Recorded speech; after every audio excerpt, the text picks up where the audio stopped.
Hey everyone, this is Phil and Lula of the Capes and Lunatics podcast. You're listening to Into the Night, The Moon Knight podcast.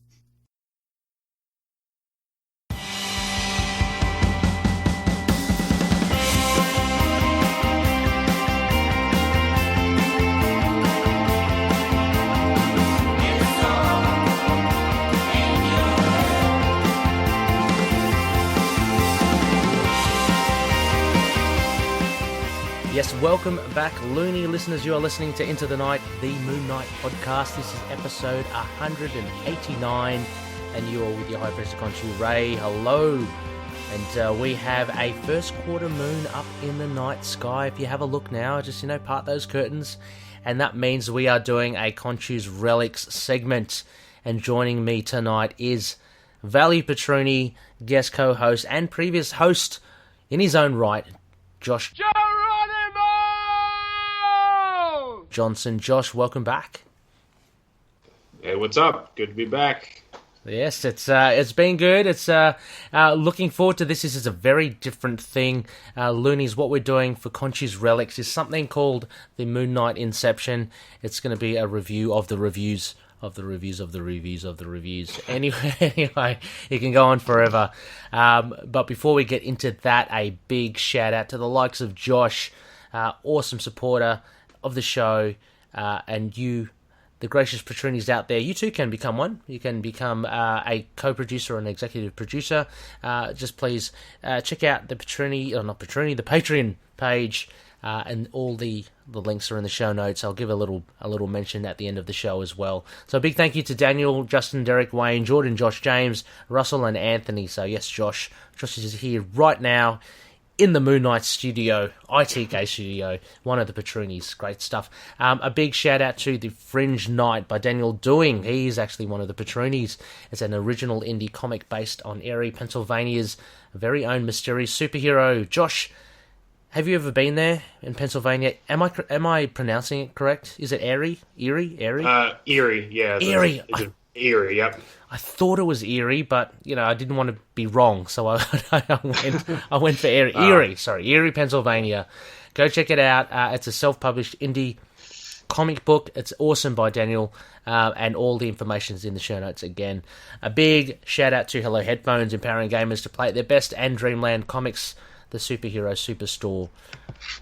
Now, okay, Josh, I feel like Hercules when I say have at thee. We're just gonna launch into this loony. So what are we gonna do? Basically, Josh and I have sourced, or actually we're gonna source in real time. I've got them open. We're gonna go through some of the Goodreads website reviews and the Amazon ones. Josh, I've actually got a few YouTube ones that we could mention. We're just gonna go through some of these reviews. Josh, it was a very interesting idea that you brought to the table.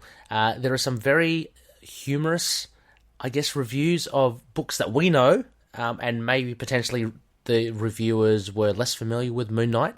But tell us, how did you come across this thing?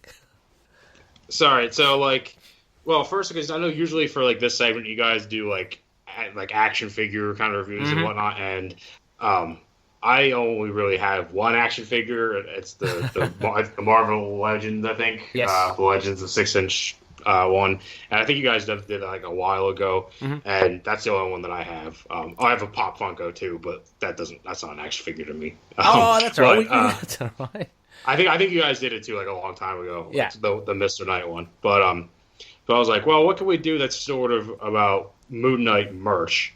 And then I sort of stole the idea from, I know it's a couple people have mentioned on here, but the Weekly Planet and Planet Broadcasting, with the guys on that podcast, they would go through and talk about the hate mail that they would get on the YouTube channel and whatnot. Yeah. And then I sort of combined the idea with that they also do a segment where they try to guess the bad movie or the good movie, or what a popular movie by the 1-star review.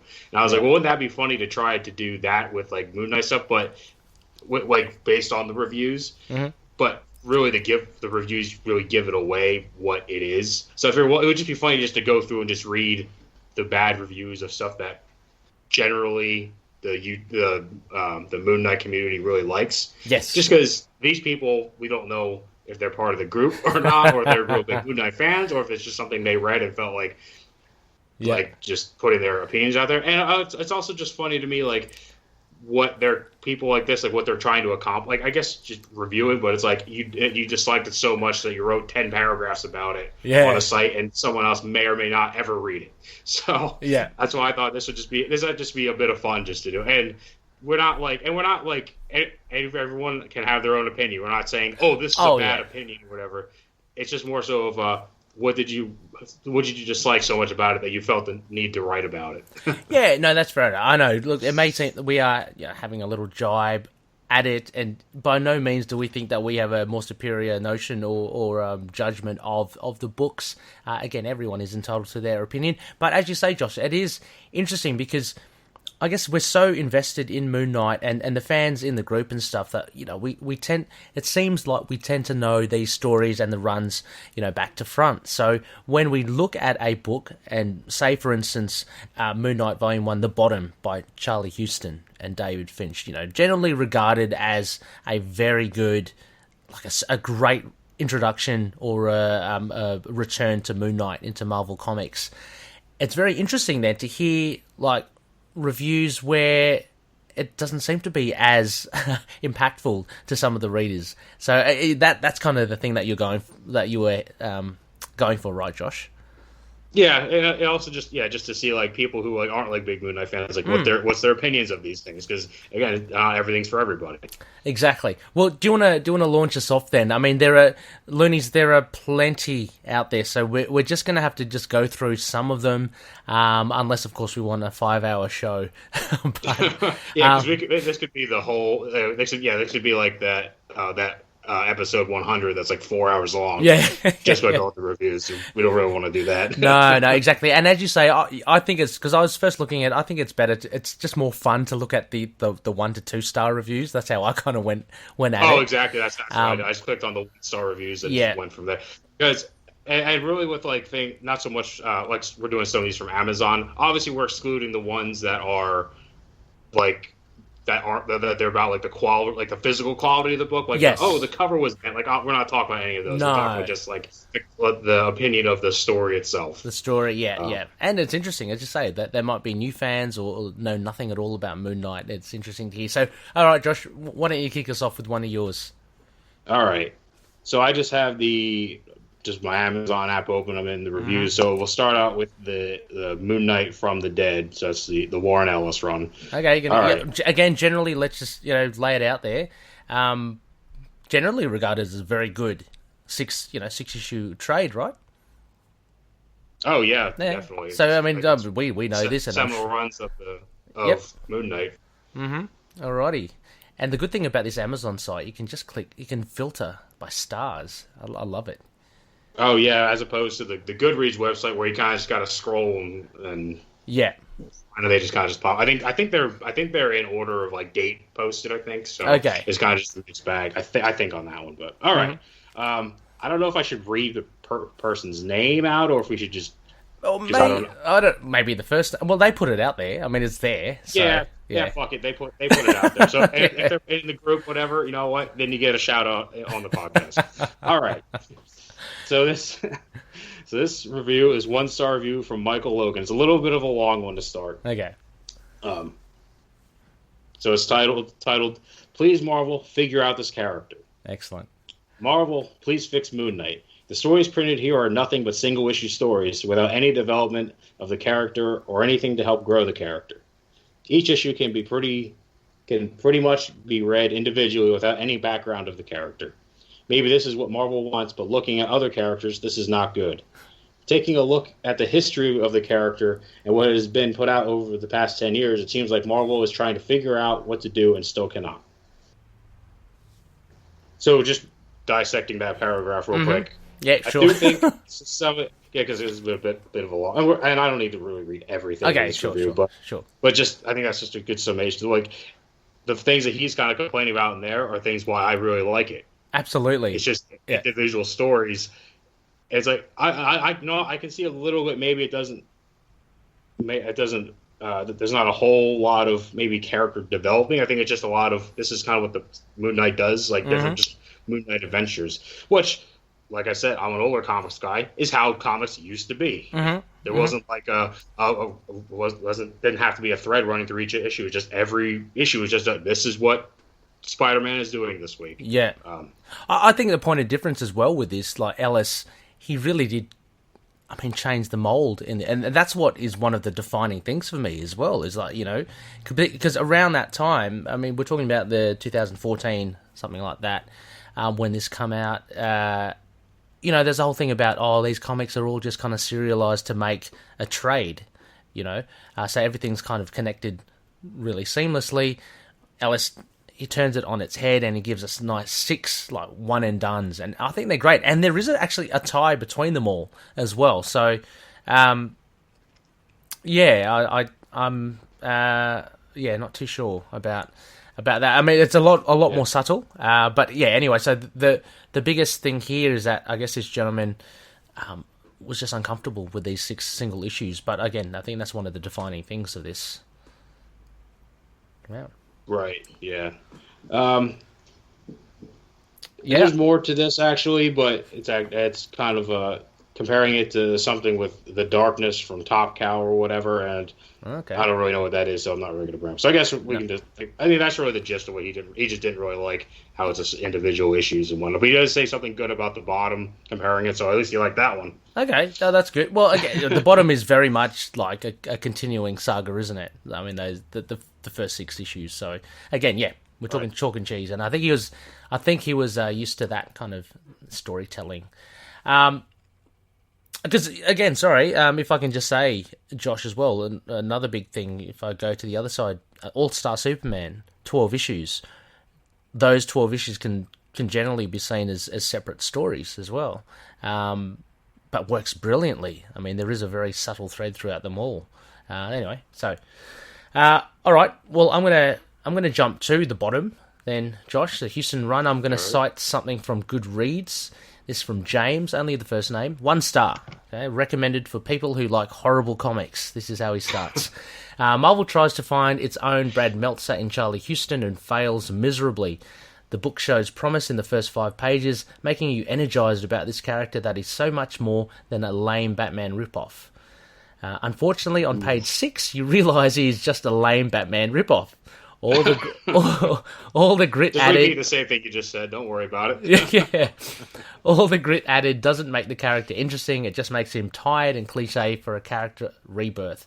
The twist at the end for the motives of Moon Knight coming out of retirement is intriguing, but unfortunately the boring story won't allow me to read its further exploits. On the art side, Brian Fitch is amazing, as usual, and makes this story at least something good to look at. So that's from James.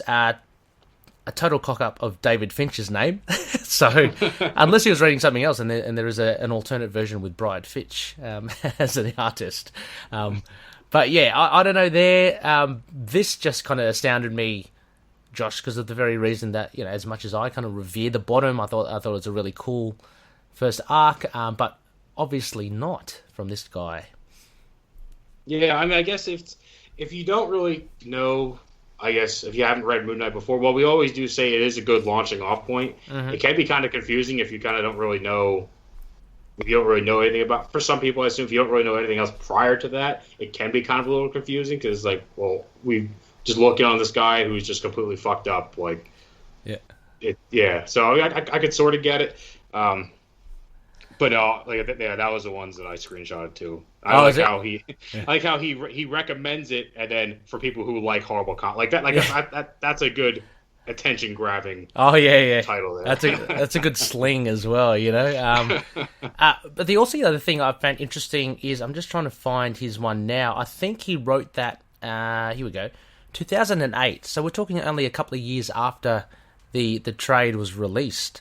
So it's interesting. I'm wondering if this, like a good wine, Josh, has become better with age. The bottom. Interesting to note, how it was received shortly after, or around the time that it was released. But yeah, that's just an interesting point, I thought.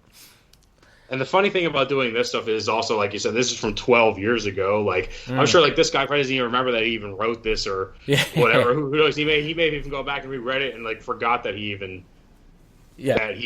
did this. So that's the one thing I find. And of course, it's like, who knows? He could have been, like, 15 when he wrote it. Like, exactly. Yeah, 12 years ago. You're right. Yeah. Yeah, so that is the funny thing about this. Yeah. But yeah. Have you got another one there? Yeah, I'm just gonna do. I'll do two more short ones for the Warren Ellis stuff, and then I'll move on to a different thing. All right, so there's another 1-star one, which is always one. I always love these things where, the title is quite possibly the worst graphic novel I have ever read. That's awesome. Which I always like when people just say, "Oh, this is the worst thing ever." The worst thing. It's like.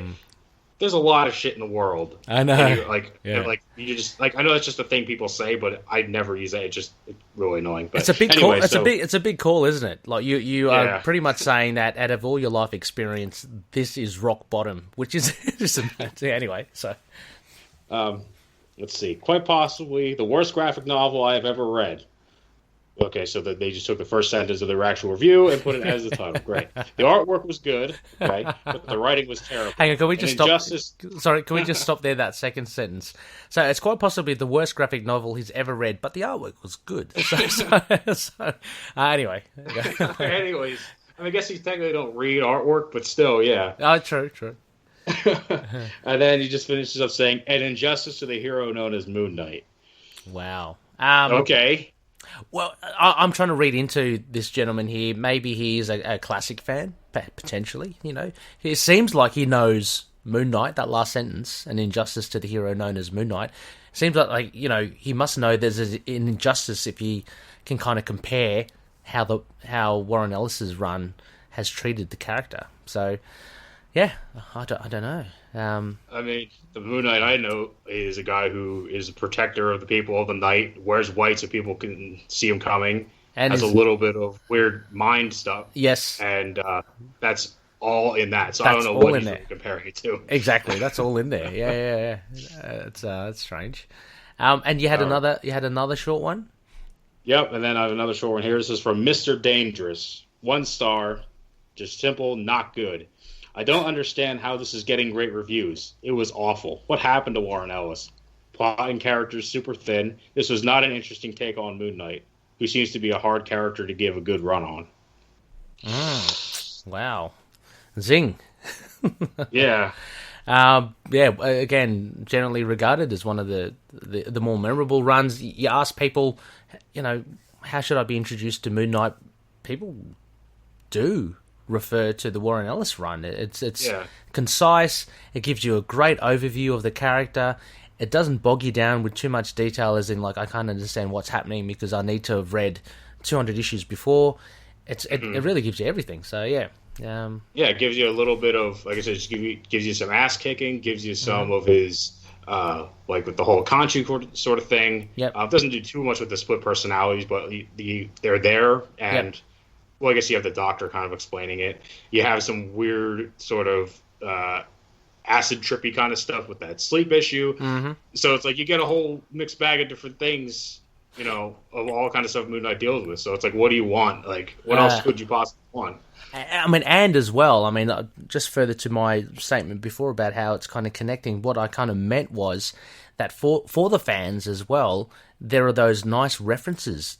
So what I loved about it was Warren Ellis had made sure that he referenced like older runs and stuff. So it was very satisfying to actually hear, because I remember the one that you were mentioning, the sleep, the one about the that really trippy one. It talks about Peter Alraine, the brother of Marlene, and it goes into that. So it's kind of like when you read it, you go, yes, yeah, that was in Moon Knight issue. Was it issue 12 or 13 with Morpheus? We heard all about this. So yeah, I like how there were connectors to the older run, which is Warren Ellis could easily have done without that. Also issue 3 with the music box. I think it's Moon Knight 32 or something. That was the the box where those punks were kind of harassing, I can't remember the town totally. Yeah. But they ended up being the ghosts in that, because you kind of get an afterward of what happened to them. So there's so much in here, it's funny. What some people say. Right. Yeah, so I was quickly having. Okay, I was gonna look at a couple of the 2 stars there from Warren Ellis. I'm wondering if I should do that one. There's a longish one that I put in there. No, okay. I'm going to jump to. Because I just want to get a nice array of different trades. I'm going to jump to the Bendis run, and this is from a gentleman, Chad. I'm wondering if it is the power of Chad. I saw that too. I was like, Yeah. I think it was like 5 years ago, maybe. Yeah. Before the ITK group existed. So who knows? Who knows? But Chad gave it 2 stars. This is the Bendis run, and we know again it's a polarizing run. Fair enough. Anyway, I just thought this was an interesting review. So Chad opens up with really weak compared to what Doug mentioned Bill Sienkiewicz did with the original Moon Knight. Okay, I mean, a superhero with multiple personality disorder instead of a secret identity is a great idea until you make those other personalities superheroes as well. He used to be Moon Knight, Jake Lockley, Stephen Grant, Mark Spector, and never sure who he really was. Now he also thinks he's Spider-Man, Wolverine, and Captain America too. Just stupid in my opinion. Maybe Brian Michael Bendis writes too many titles every month for any of them to be any good. It would have been 1 star, but Alex Maleev's artwork seemed like he was trying something new and paying homage to Bill Sienkiewicz, so I enjoyed that. It's interesting here, Josh, that it seems like the art seems to save a lot of this, a saving grace at least. I mean, you mentioned quite possibly the worst graphic novel ever read, but the art was good. This one is the same. Like, it seems like Chad was very disappointed with the story. But at least he gave the 1 star for one of the stars for the artwork. The funniest thing about this review is like this one just seems like a normal, like this is like something like we're used to, like because that's how everyone kind of reviews like the Bendis stuff. So like for the Bendis stuff, it would be more funny to talk about like the 5-star reviews. That's true, actually. Yeah, you're absolutely correct. Maybe we should do that. I'm going to do that real time now. Look, I'm just gonna check it, because you're right. I mean, I did pick this, but then I was kind of thinking, hang on. But like a lot of people are polarized with this review, so with this run. So I'm just clicking on to Goodreads now. Sorry, Josh, I'm taking 2 turns here, but I'll quickly. That's all right. I'll get something kind of quick here. Rating. Oh, you can sort by ratings. Here we go. I see the 5-star. Can I get the 5-star ones? Okay. Here we go. I'm just going to pick one here. So this is from Jacob, 2012. So this is around the time it came out. Great effort here. It reads very well with Bendis' trademark conversational dialogue style. There was a funny moment page scene I had to share with another member in my household. Oh, I wonder what that one was. The story doesn't end within this 7-issue collection, however. I can only hope the next volume will have closure and provide a satisfying reading experience, because lately a lot of the Marvel stories are, for better or worse, back to telling stories that never end.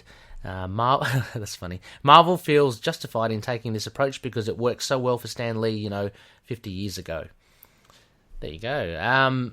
Well, I mean, that one, he didn't really dwell too much on why he liked the Bendis trade very well, other than the conversational dialogue style, which I know a lot of Looney's is a sticking point for a lot of Bendis' stuff, and not only Moon Knight. He tends to have that same kind of voicing for all the characters. Yeah, it's interesting that Jacob kind of liked that. Yeah, I think with some people it's like they don't have they don't over dissect things. It's just like if I read it and I had a good time with it, I'll give it 5 stars. And that's just, and then they just move on to the next thing. Yeah, I mean, it sounded like he didn't have any issue with the big elephant in the room being Wolverine, Captain America, Spider-Man. So I'm wondering if he may very well be a casual Moon Knight fan, because I think they're probably more receptive to someone that maybe would have followed Moon Knight, from the get-go, because that was a big sticking point as well for a lot of fans, those different identities. Mm. Anyway, have you got one there, Josh? All right, yep. I have one for, this is for the volume 1 of the Jeff Lemire run. I forget what the interesting. Lunatics, I think, is the name of that trade. I think. Mm-hmm. All right, so this one is there's a 2-star review from M. Duncan. This review is titled "One Flew Over the Cliches Nest." Oh, nice one. That's a good. This is good. All right, so he goes, Stop me if you've heard this one before. Hero wakes up in a lunatic asylum, or he isn't sure if he's crazy, or if he really is the Moon Knight, parentheses, make me care.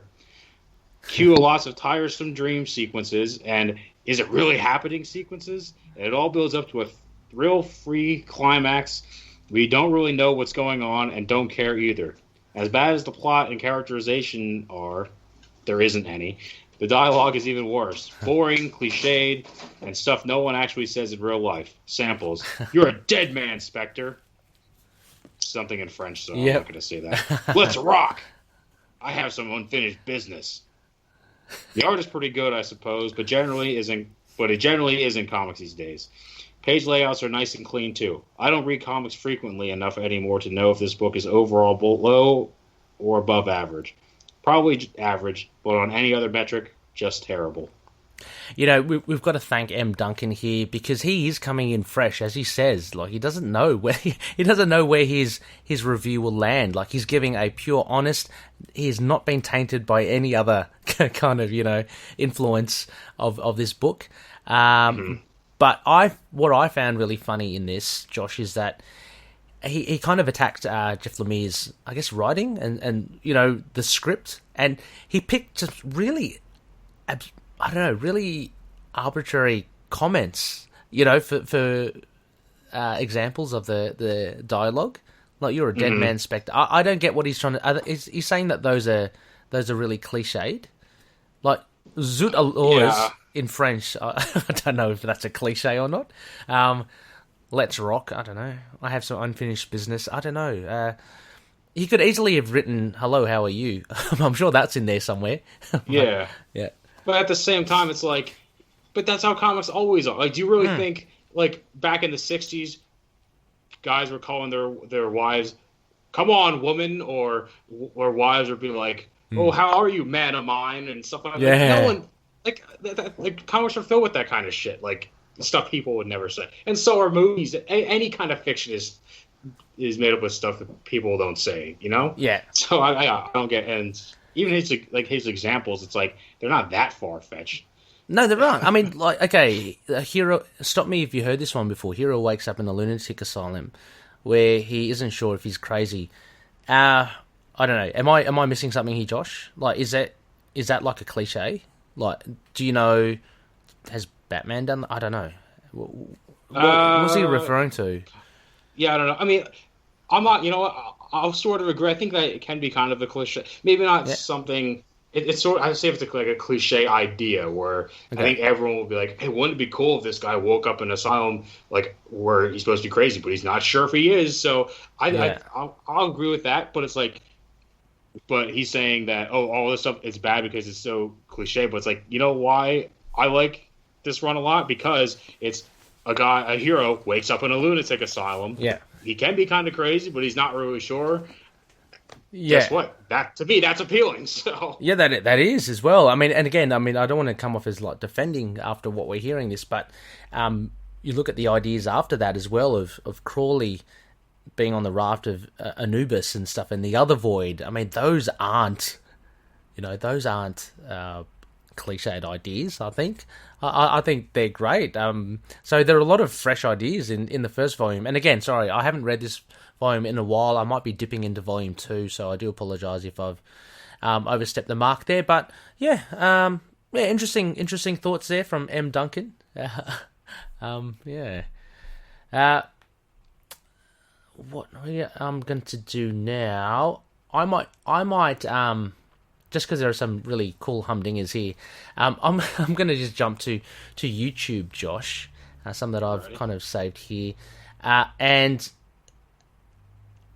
anyway, this was a video on the history of Moon Knight, so it's a nice little recap, and for sure, a lot of people gravitated towards it because of the announcement of the Disney Plus series to come out, and so it got a lot of buzz.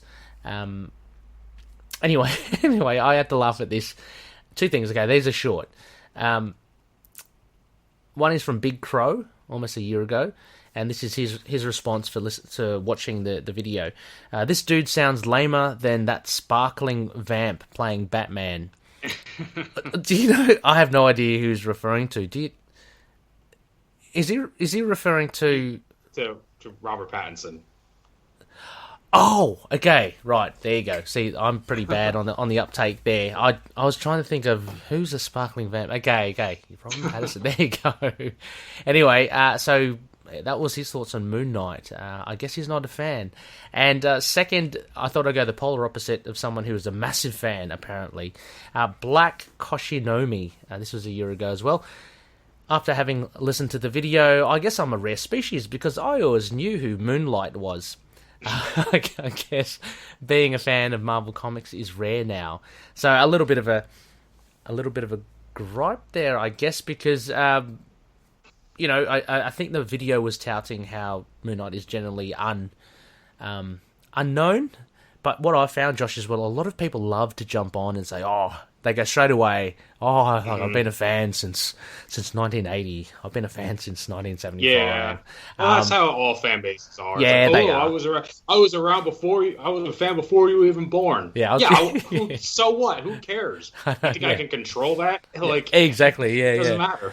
Yeah. I was a fan before all this was popular. You know, that's basically the crux of it. Anyway, I thought that was funny because they referenced Moon Knight as Moonlight. So bit of a foot in mouth there. Josh, have you got another one? Yeah. Okay. So I have one here for. I have another one for the bottom here. Good. It's a little bit of a longer one. Sure. But I guess it's sort of not a response, but it's sort of responding to all the positive reviews. So this is from Sly Raider. You have a 1-star review, and the title of their review is "What's Up with All the 5 Stars?" So, after forcing myself to finish this book, the best part was finishing the book. Apparently, I concluded that it is one of the worst stories I have ever read. Bottom line, nice little pun there. Oh, nice. The only thing that came to mind when it was over was "What the hell." I kid you not, the story was so horribly developed, I was confused most of the time. The main character didn't grab me either. Worst of all, I wasn't really sure who the antagonist was in the first place. The majority of the book, Mark Spector is just a depressed wimp curled up in a dark place like a coward. I understand he became a broken man, yada yada, but the whole time I was thinking, seriously? When is he going to stop lying down soaking in his own depression and actually do something? I was really getting fed up with how weak he was and lost my patience fast with the book, but I forced myself nonetheless. It wasn't until the very end when he stepped up and faced Taskmaster. Some climax. Matter of fact, Taskmaster was the only thing I found interesting. However, I couldn't stand how completely out of character the writer made him at the end when he cried in fear after facing Moon Knight. It didn't fit his character at all, and I thought it was pitiful of how Houston made him look. Since this was the start of a brand new volume for the series, I thought it was the perfect place to start. Also, with the amazing artwork of David Finch, I thought, what could go wrong? Until I actually read the book and came to the realization that I was indeed wrong. Very wrong. Oh, gosh. I don't care how beautifully drawn a graphic novel is. If the story sucks, what do you have? That I actually agree with. As far as I'm concerned, it's all about the writing. Mind you, I have never read not one comic of Moon Knight prior to this volume, but I'm pretty sure that I wouldn't have made the least bit of difference in the amount of disdain I have for this book. It was the first time reading about Moon Knight and the last. Wow. I immediately sold it 2 days after. Wow! I just bought the book. Jeez, what's that tell you? That's really struck him in the cockles there. He really felt compelled to just get rid of it. I'm surprised he didn't burn it. Let's not stoop to that far. Jeez. My God. Especially not with a Jewish character. To sum it up, I wanted to blow my brains out just for reading this. What? Far out. My God, this is getting worse. Someone should call the helpline or something. This guy's in trouble. He's complaining about Mark being depressed. Holy shit. Jeez, he wants to blow his brains out from reading this comic. All right. I got to read by myself. You got a what? I gotta find my spot here. I gotta. Oh, that was too funny. To sum it up, I wanted to blow my brains out for just reading this hard mockery to what I'm sure is an intriguing character. Just because I hated the story does not mean I hate the character. I just want to get that straight. I'm just so flabbergasted as to why there are so many ratings of 5 stars for this book. I couldn't believe it. I read hundreds of graphic novels that deserve better reviews than this. Save your money. Wow. Mic drop. Jeez, that's a hard one to follow up on, but geez, there's a lot of vigor in that. As you say, Josh, I think it's more so what's triggered this gentleman is all the 5-star reviews and this kind of realization that maybe his opinion might be not, maybe in the minority. But to come at it with such passion, you've got to admire the guy. I'm sure he's a very passionate sports fan. I don't know. It just sounds that sort of dedication is remarkable. He sounds like one of those ones who thinks that after every loss, the coach needs to be fired after every loss.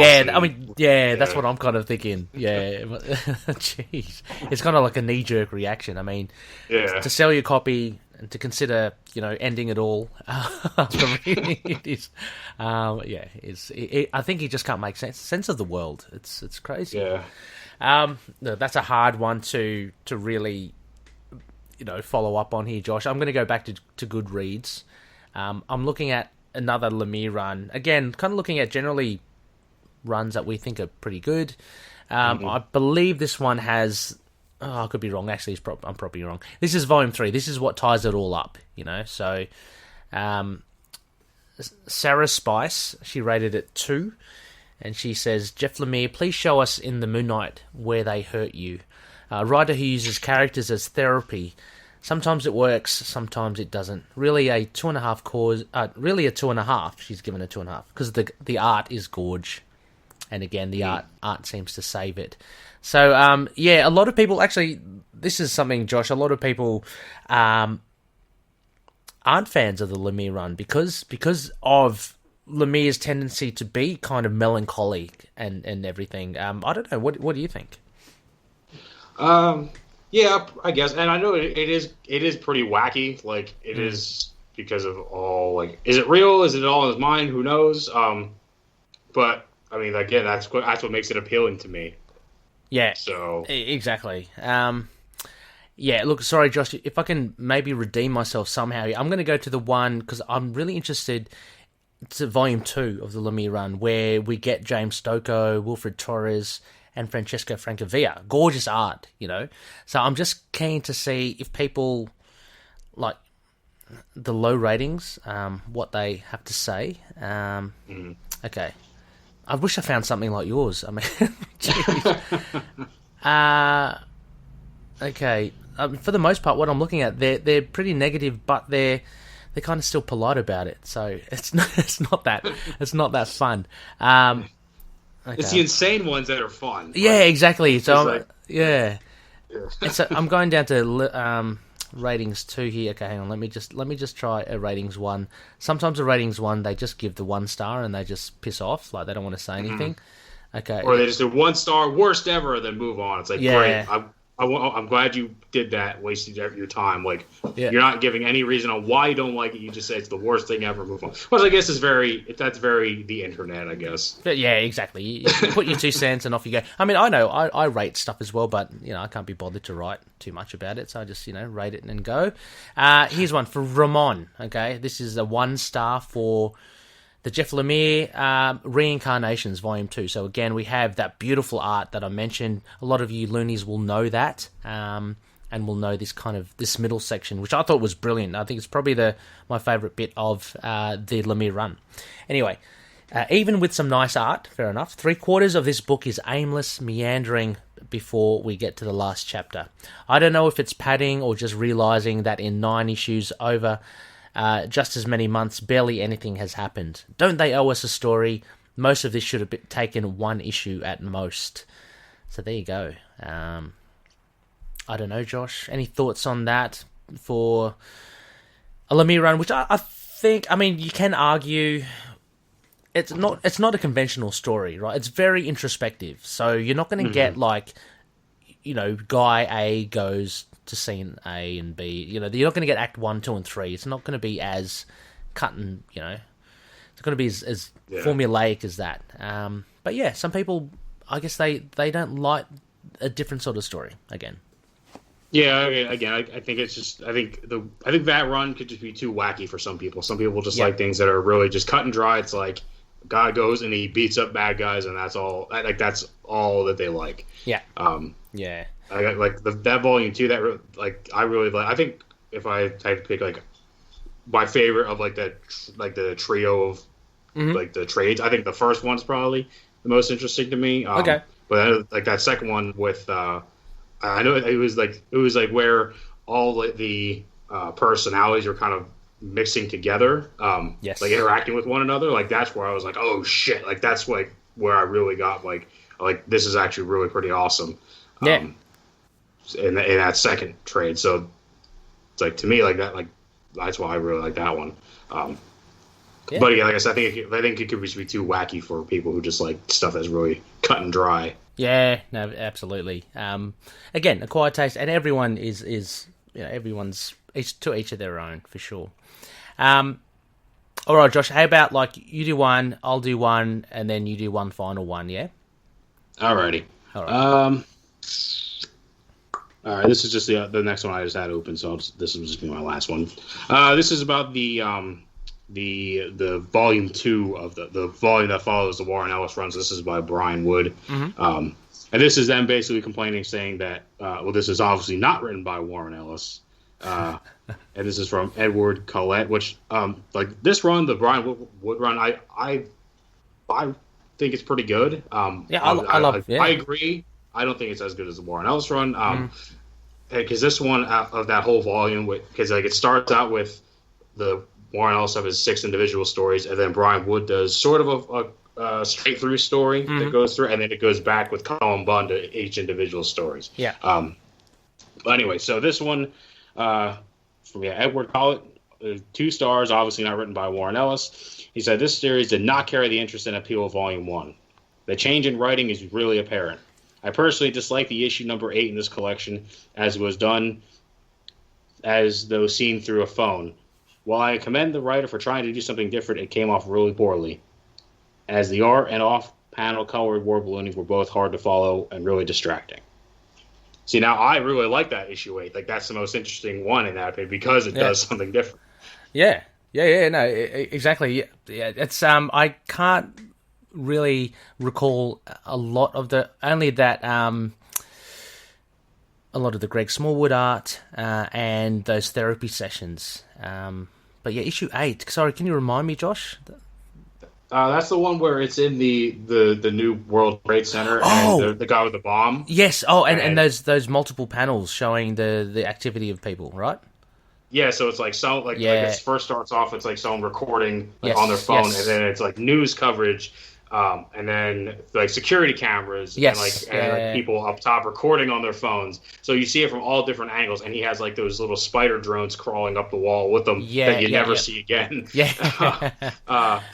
Like I thought that was really cool. That's right. That is a good. Yeah, that is good. That's right. That's probably one of the least I've read, but I really do enjoy it. I remember that. Yeah. Anyway. Okay, Josh, I thought I'd do this in honor of one of our patronies, Jack Russell Moran. We did a recent review of God and Country, Volume 3. This is from Nathan, rated at 1 star, okay?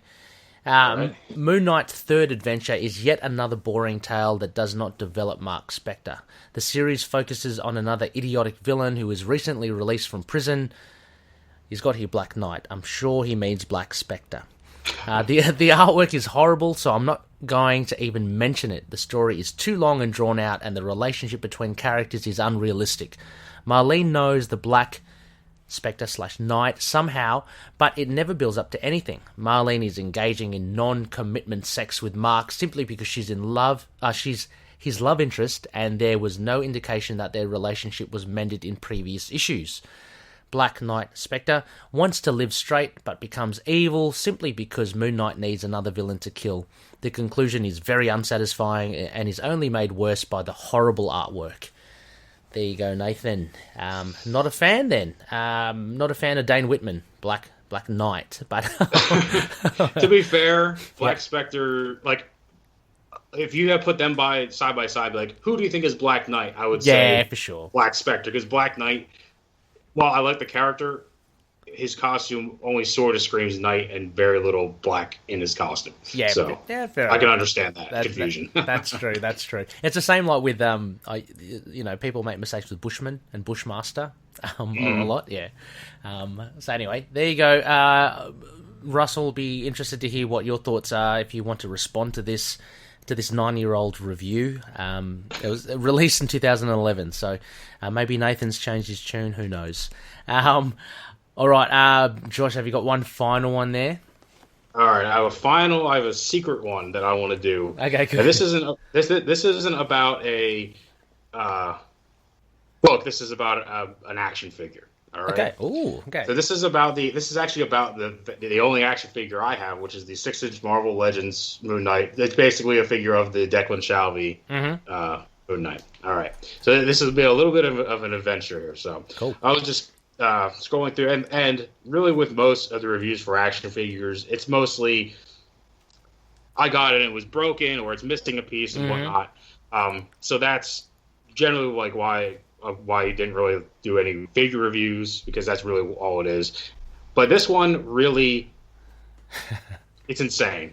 Okay. And it's going to be a little adventure, because I'm going to go, after this, I want to go through a couple other reviews that he's done. Okay. And it's just kind of, okay, so it's just a little adventure. All right. So on the 6-inch Moon Knight Marvel Legends figure, this is from Clay Orr. He gave a 1-star review. Mm-hmm. He says, "Do not buy." And it should be noted that the knot is spelled like a knot on, like you're knotting like your shoe or something. So K-N-O-T. Right. Okay. All right, so do not buy. Yeah. Has nothing to do with the moon. And why does he have to be white? This is a racist action figure. Oh, awesome. Plus, he's got little moons. That's dumb. Have people even read the comics?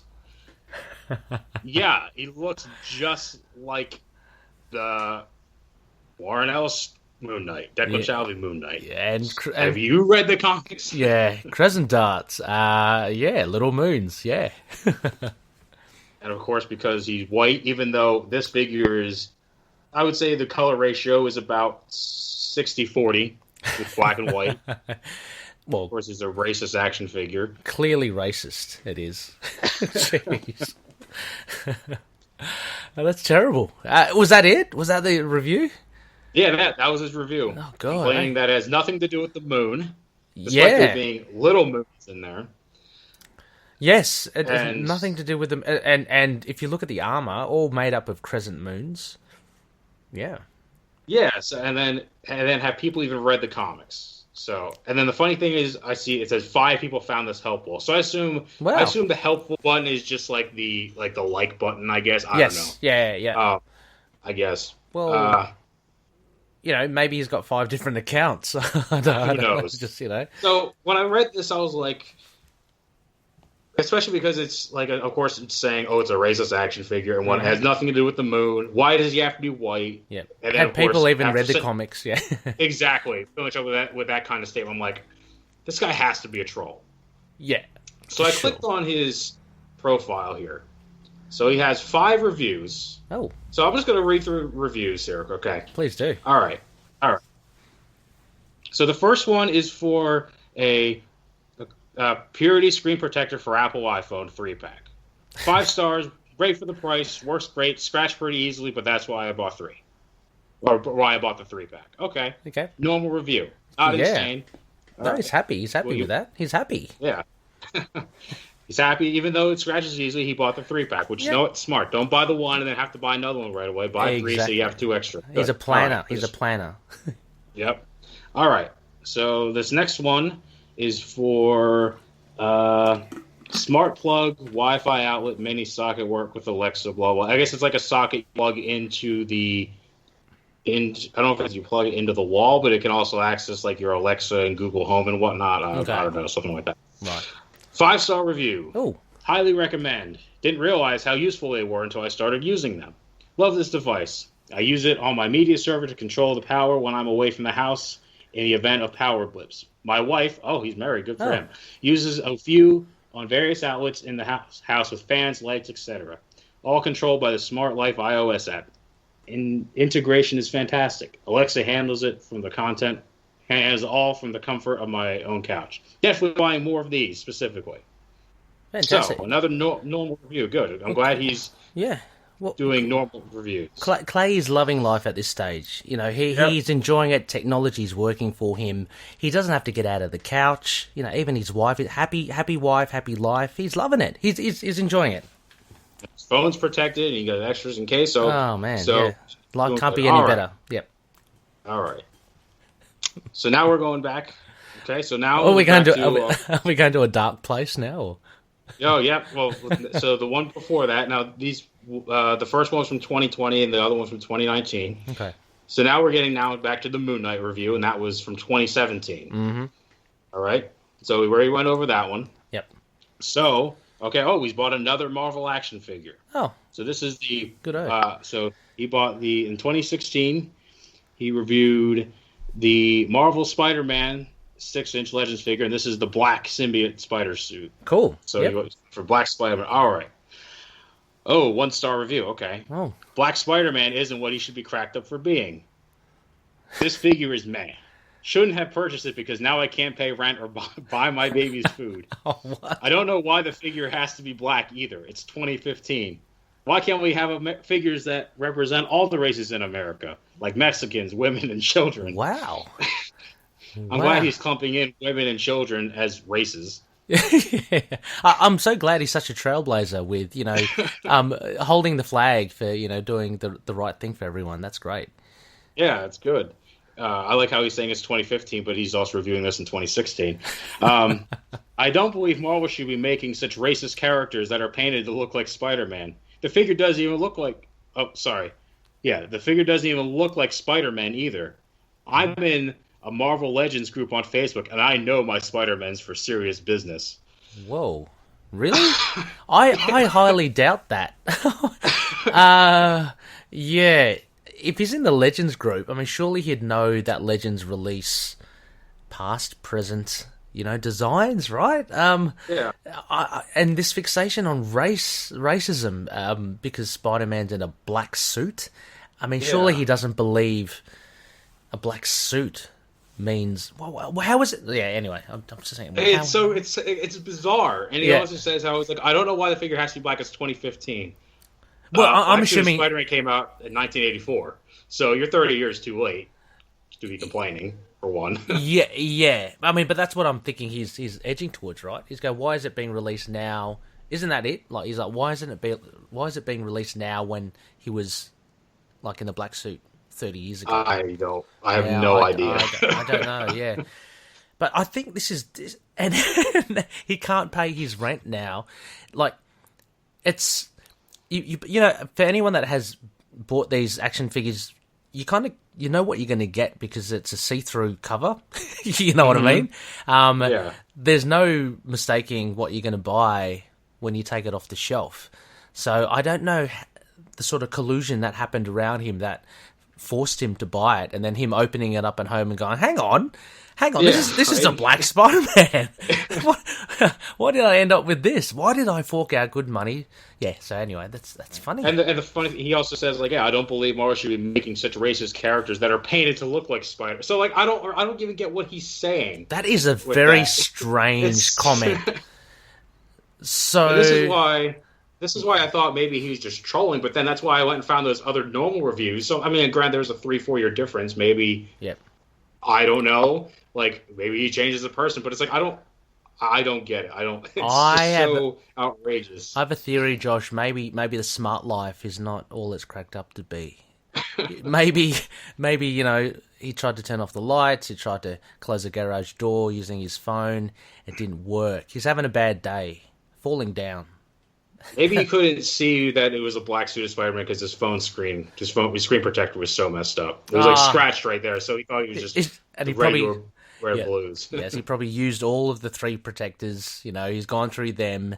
Life is not looking so rosy anymore. He's entered a dark. He's entered a dark place, and why not take it out on Legends figures? I don't. And then the funny thing is, like I said, I think the helpful button might be the like button because it has 17 people found this helpful.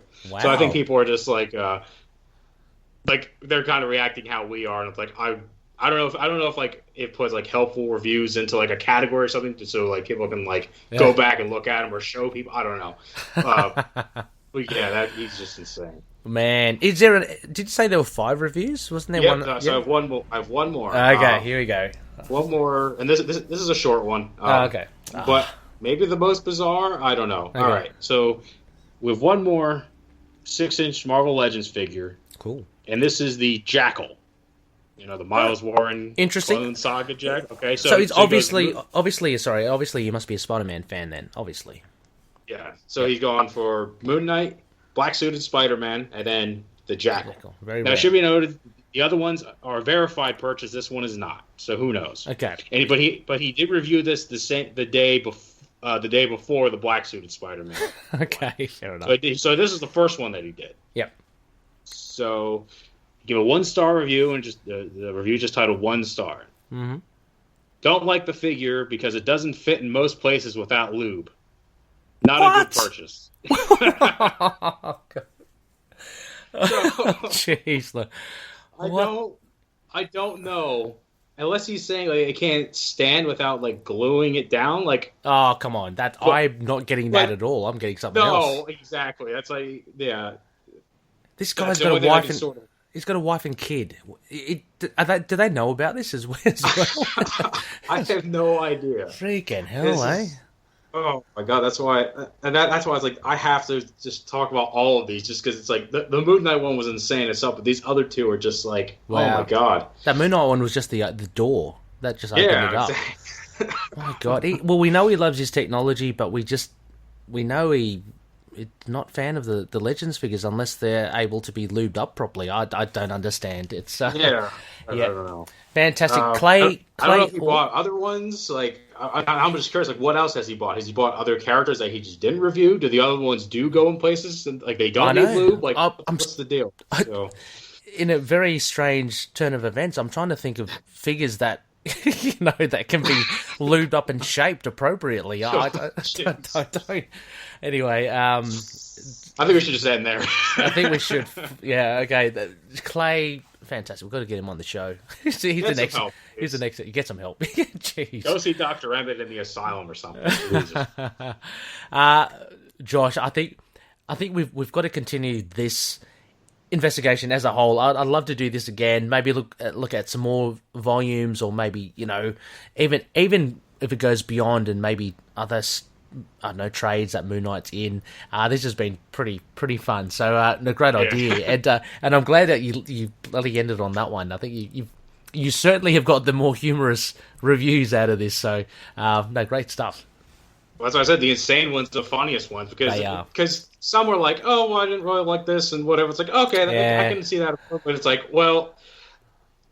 This character that's an all white is racist, and I read this and it makes me want to blow my brains. I'm like, that's the fun shit to read. I know. I'm gonna have to when we do this again, I'm gonna have to do a bit more like proper research and just really find them. I thought just by going into the 1 or 2 stars, we'll get some hot gems, but you've certainly found the better ones for sure. So a huge thank you, Josh. Thank you so much for coming on the show. It's been a hoot. Thank you for also earlier in the week as well. We had a really good chat about Moon Knight art. So really good. Really appreciate it. Oh yeah, I'm glad to be back on. It's been a long time since I've got to jump on it, but it's been a blast. No, absolutely. No, we've got to have you for more. These are good ideas. So, I'll definitely be dropping you a line, in the episodes to come. Next phase, Loonies, will be our big episode 190. So we're back to our idle chat early in the week. And this set topic, I don't know, I'm trying to make it kind of connected to the phase of the moon, which occurs later. Looking at the animated Fist of Khonshu, the animated Moon Knight. I'm going to have a chat about that. just got to nut out some guests and such. But yeah, it should be a good one. That topic may even change as well. things fluctuate here depending. But yeah, we'll be doing that. As mentioned at the top of the show, Patreon page, if you go to patreon.com/ITK Moon Knight, please check out the incentives and the bonuses there, as mentioned. Yeah, I mean, I throw questions here and there as well on there, just to try to get feedback and see what people kind of like. So yeah, you can have a say, you can vote on stuff, as well as kind of get extra audio content. As mentioned as well, a big thank you to Hello Headphones. If you use the code ITK Moon Knight, you'll get 10% off their online store. Go get yourself some headphones. Or Dreamland Comics, if you use the code Moon, you get 20% off their store. So back issues, baby. Josh, it seems like you're kind of... you've got yourself sorted with back issues with bargain bins, so I'm not sure if that will help you, but for those out there... I have way too many comics as is. And especially now, because now I recently just got my driver's license, so now I can drive wherever. So like in the past month, now I've gone to all my hot spots of my regular stores, some other collectibles place, and some antique stores and whatever. So at this point, I've basically dried everything up for a while, so I'm good for a little while. Yeah. Back issues. Big congrats as well. I saw you posted that up. Far out, you got the wheels. Yeah, just yesterday, actually. Yeah, you can go anywhere. Sorry? Oh, I was going to say, well, yesterday as the time of recording, but not yesterday as the time of this coming out. No, for sure. True. Also, maybe Clay, that fantastic reviewer, can take heed. We are affiliate members of Entertainment Earth, so for all your action figure needs, lube excluded. Just click the links on the show notes. That will take you to the store, and you can buy yourself a nice black Spider-Man there, or your Jackal. As well, we are part of the collective, so a band of like-minded podcasters, a treasure trove of great episodes, great shows out there, so please check it out. Loonies, I urge you, the likes of We Are Venomaniacs, a Venom podcast that can be character-based like that, or Sons of the Dragon, an Immortal Iron Fist podcast, or you get just more geek culture-based stuff like Signal of Doom or Capes and Lunatics. It's all very good. Go check them out. Finally, you can find us on email at itkmoonnight@gmail.com. We're on Facebook, Twitter, Instagram, YouTube, Discord, Get Vocal. We've got a website, as well as we're on Podchaser, so you can contact us through any of those means. Always keen to have a chat, always keen to talk Moon Knight. Finally, if you want to give a rating, that would be great. Podchaser or Apple Podcasts, that would really help to expand the show, get us out there. Again, please refrain from talking about weird stuff like Clay in your reviews. A simple rating is well enough. A big thank you once again, Josh. It's been a hoot. I'm hoping to get you back on again. We can talk about more stuff. Maybe one of these days, another comic book review as well. Yeah, well, I'll definitely have to do more of these reviews. It's really, really fun. Yeah, for sure. And as always, Loonies, may Khonshu watch over the denizens of the night. Enjoy your weekend. See you later.